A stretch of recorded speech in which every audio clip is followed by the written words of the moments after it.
Hola de nuevo, los saluda el licenciado Amaury Salazar Hernández en una videoclase más para la unidad de aprendizaje Derecho Procesal Administrativo. Continuamos con la unidad 1, el Derecho Procesal Administrativo. Los temas que vamos a analizar en esta videoclase serán el tema 1.6 al 1.10. Con esta serie de temas cerramos la unidad 1 y damos paso a la siguiente unidad. Aprovecho la ocasión para agradecer a la gente que nos sigue de fuera de lo que viene siendo la clase de Derecho Procesal Administrativo para los chicos de séptimo semestre de la licenciatura en Derecho en la unidad académica multidisciplinaria Campus Calpulalpan de nuestra Universidad Autónoma de Tlaxcala. Agradezco mucho que nos sigan desde otros lugares y especificamos que este tipo de clases son dirigidas en especial y en particular a los chicos de séptimo semestre de la licenciatura en Derecho y que nuestra unidad de aprendizaje será Derecho Procesal Administrativo, por lo cual si algunos tópicos no coinciden con lo que la gente puede ver de fuera, bueno, ya saben la razón del por qué nosotros lo analizamos o lo abordamos de esta manera. Eso no quiere decir que sea la única exclusiva que se pueda dar, ya que sabemos que el derecho es interpretativo. Los tópicos de la unidad 1 del Derecho Procesal Administrativo son los siguientes.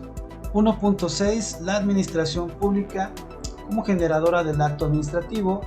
1.7 Concepto de proceso y procedimiento administrativo. 1.8 Principios generales del procedimiento administrativo. 1.9 Las partes en el procedimiento administrativo. Y el 1.10 Actos en el procedimiento administrativo.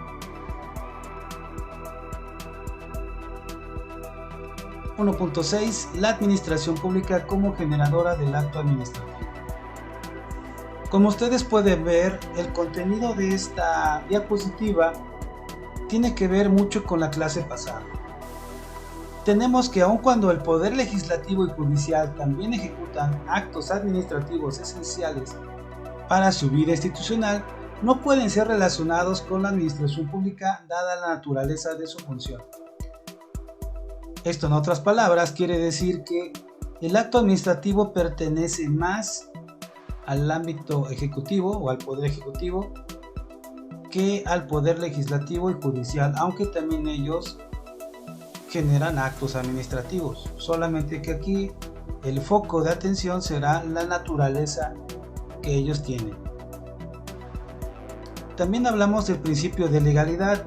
Como ustedes recordarán, para que un acto de autoridad o administrativo pueda presumir que tiene a su favor el principio de legalidad, debe cumplir con 4 presupuestos. Estos son: que venga en mandamiento escrito, que sea emitido por la autoridad competente y que se encuentren debidamente fundados y correctamente motivados. Esto ya lo habíamos visto en la clase anterior. Acá vale la pena precisar cuando hablamos de fundar y motivar. Para efectos de esta clase entenderemos que fundar implica invocar todos y cada uno de los preceptos legales que sean aplicables a un caso concreto. Es decir, analizamos el caso concreto y vemos qué tipo de preceptos legales le son aplicables. Cuando decimos motivar, quiere decir que se van a mencionar las circunstancias especiales, razones particulares y causas inmediatas que haya tomado en consideración la autoridad emisora para su decisión administrativa. Es decir, que se van a enunciar todas esas circunstancias que dieron pie, que dieron origen a que se presentara el acto administrativo. Es en esencia la causa o el por qué la autoridad hace lo que hace. Para el caso de nuestra materia, el artículo 3 de la Ley Federal del Procedimiento Administrativo especifica los siguientes. Tenemos en su título segundo y capítulo primero, cuando hablan del acto administrativo, que nos van a enunciar los elementos y los requisitos que debe contener un acto administrativo. Como ustedes pueden notar, nos pueden faltar algunos, puesto que están a la fecha derogados, como es la fracción 6, que no aparece por ahí, por decir un ejemplo, ¿no? Aquí podemos nosotros identificar que en la fracción 1 nos pide que debe de ser expedido por órgano competente. O sea, ya tenemos el primer presupuesto del principio de legalidad. También nos habla de que en el artículo 5 debe estar fundado y motivado. Pero en la fracción 5 estar fundado y motivado. Y también podemos hacer notar que existen otra serie de requisitos y elementos que de acuerdo a esta ley en específico se deben cumplir para que sean validados estos actos administrativos. Ojo con esto porque ya estamos entrando a un terreno más particular. El tema 1.7, concepto de proceso y procedimiento administrativo. Muchas veces hablamos de proceso y procedimiento, pero lo hacemos de manera indistinta, es decir, que muchas de las ocasiones nosotros utilizamos el mismo término para lo mismo. Aquí vale la pena distinguir este tipo de conceptos para no caer en imprecisiones. Decimos que un proceso es un conjunto de actividades relacionadas entre sí que se llevan a cabo para generar un resultado o producto. Por su parte, un procedimiento es un método compuesto por pasos claros y objetivos que deben seguirse para completar la tarea. La diferencia entre proceso y procedimiento radica en que los procesos son actividades generales para lograr un objetivo y los procedimientos son pasos puntuales que se deben seguir para completar una tarea. Nosotros vamos a ponerlo un poquito más claro de esta forma.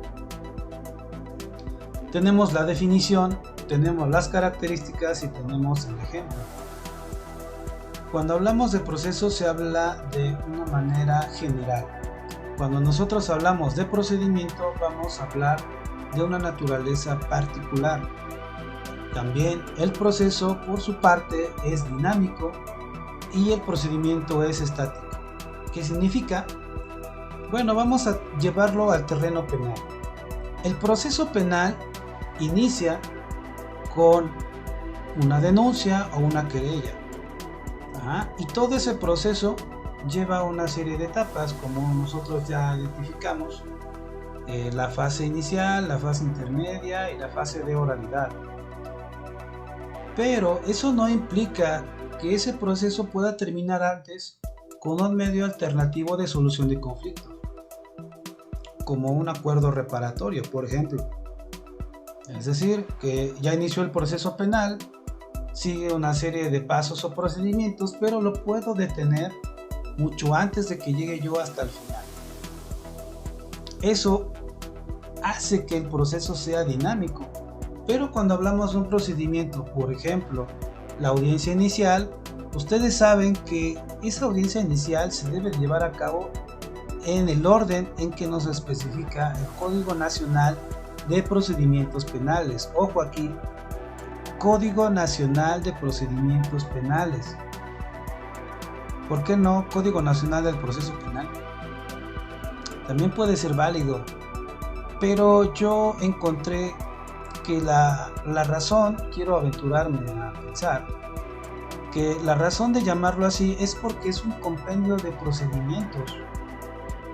Entonces, nos detalla paso a paso cómo debe de ser un determinado procedimiento. En el caso de la audiencia inicial, obviamente tiene un inicio y un final y no lo puedo detener, salvo algunas excepciones, pero lo debo de acabar forzosamente.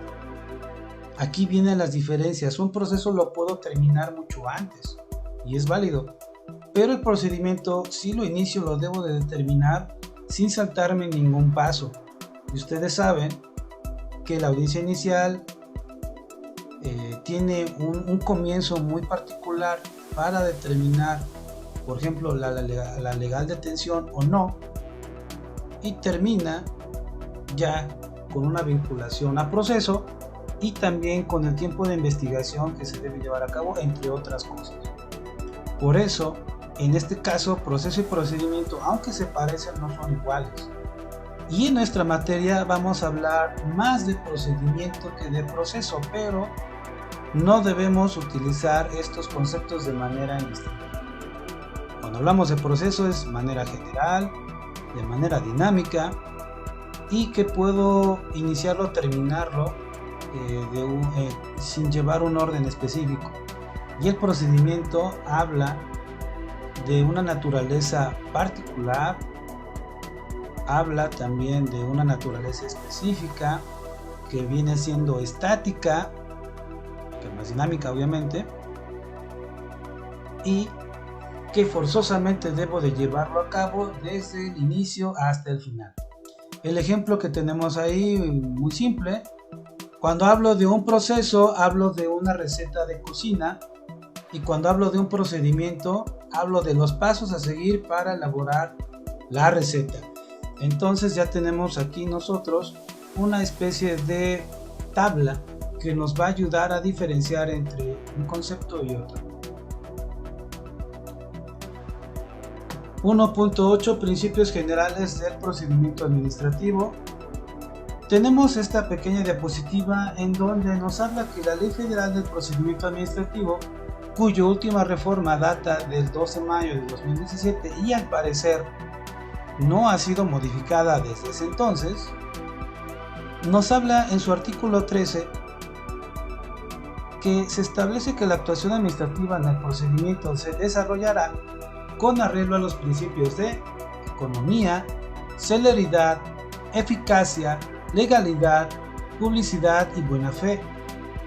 En el caso del principio general de economía, dice que se busca que el proceso se lleve a cabo sin errores desde el momento en que inicia para evitar gastos innecesarios al Estado y a las partes involucradas. Esto, en otras palabras, quiere decir que entre más rápido haga el procedimiento, me puedo ahorrar una serie de etapas o de pasos. Este principio viene unido con el siguiente, que es celeridad. Celeridad se refiere a que el proceso debe efectuarse de manera pronta y eliminando trámites innecesarios. Aquí ya se viene dando la relación entre los principios, porque si utilizo o se da el principio de celeridad, es decir, que haga las cosas más rápido y eliminando trámites innecesarios, puedo ahorrarme gastos en cuanto a tiempo y en cuanto a recurso económico. Por otra parte, el principio de eficacia habla acerca de la duración del trámite del proceso y que no debe perjudicar al vencedor. Esto, en otras palabras, quiere decir que todo el procedimiento se debe dar de tal forma que se sigan todos los pasos sin omitir ninguno y que el resultado sea el esperado. El principio de legalidad habla de que el juzgador debe respetar las formalidades del proceso de conformidad con los artículos 14 y 16 constitucionales. Es lo mismo que veíamos en la clase pasada y al inicio de esta. Habla del principio de legalidad, pero en esta ocasión debe de observarlo el juzgador. En el caso del principio de publicidad, indica que las actuaciones deben de ser públicas y el juzgador no debe actuar en secrecía. Esto nos hace pensar invariablemente en el ámbito penal. De hecho, la materia administrativa en los últimos años ha tomado del ámbito penal algunos tópicos y algunas cuestiones de la reforma penal del 2008 y que terminó de ajustarse en el 2016. Bueno, en el principio de publicidad, todos sabemos que las actuaciones deben de ser públicas, ya no deben de ser realizadas en lo oscurito, como comúnmente se decía. Bueno, la materia administrativa también toma ese principio y también en materia de responsabilidades administrativas toma tópicos, toma principios del ámbito penal. En el caso del de buena fe, dice que lo actuado tanto por las partes como por el juzgador es legal y en caso contrario debe probarse por el afectado. se entiende que tanto las partes como el juzgador deben actuar siempre de manera positiva, aunque no siempre se cumple. Pero la idea es que todo lo actuado siempre lleve esa naturaleza de que lo que se hace de buena fe y jamás se va a tratar de hacer lo contrario por obtener un beneficio en particular.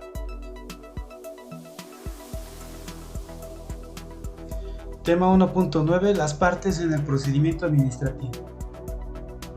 En este caso vamos a hacer alusión al proceso contencioso administrativo, puesto que es el que se presta mejor para poder explicar este tema. El artículo 3 de la Ley Federal de Procedimiento Contencioso Administrativo señala las partes que intervienen en el mismo. Hablamos de proceso y procedimiento en este caso porque hablamos tanto de lo particular como de lo general. Por eso le titulamos entre comillas proceso contencioso administrativo de manera general, pero ya sabemos que vamos a encontrar procedimientos dentro de ese proceso. Regresando al tema, encontramos tres partes que nos señala la ley. El actor o demandante, que viene siendo el particular que se ve afectado por un acto de la administración pública, es decir, el ciudadano de a pie. Podrá comparecer a juicio por sí o por interpósita persona, y quien deberá acreditar su personalidad con documento respectivo. El particular podrá ser representado por un abogado, ojo, aquí ya hay chamba, quien podrá ser designado en el juicio y asumirá las siguientes funciones: hacer promociones de trámite, rendir pruebas y presentar alegatos e interponer recursos. Obviamente esto no es ajeno a nosotros porque sabemos que en otras materias de derecho también se hace lo mismo. Por otra parte tenemos al demandado, que en este caso viene siendo la autoridad que dicta la resolución impugnada o que lleva a cabo de alguna manera el acto de autoridad que puede ser impugnado. También tenemos que la ley dice que también puede ser el particular a quien favorezca la resolución cuya modificación o nulidad pida la autoridad administrativa. Y también tenemos al jefe del Servicio de Administración Tributaria y a la Secretaría de Hacienda y Crédito Público. Por otro lado tenemos al tercero. Normalmente en materia administrativa vamos a encontrar esta figura como si fuera materia de amparo. Aquí vendría siendo el particular que tenga un derecho incompatible con la protección del demandante, o sea, otro particular, pero que tiene un interés contrario al actor o demandante.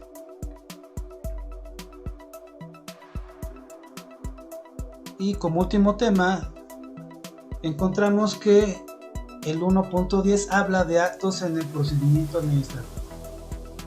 Un acto administrativo es, y aquí desglosamos, una declaración unilateral de la voluntad de un órgano de poder público en ejercicio de la función administrativa, con efectos jurídicos directos respecto en casos individuales específicos. Normalmente este acto administrativo tendrá efectos jurídicos para crear, modificar, extinguir derechos y obligaciones. También puede declararlos, pero las tres partes que nos importan normalmente viene siendo la creación, modificación y extinción tanto de derechos como de obligaciones.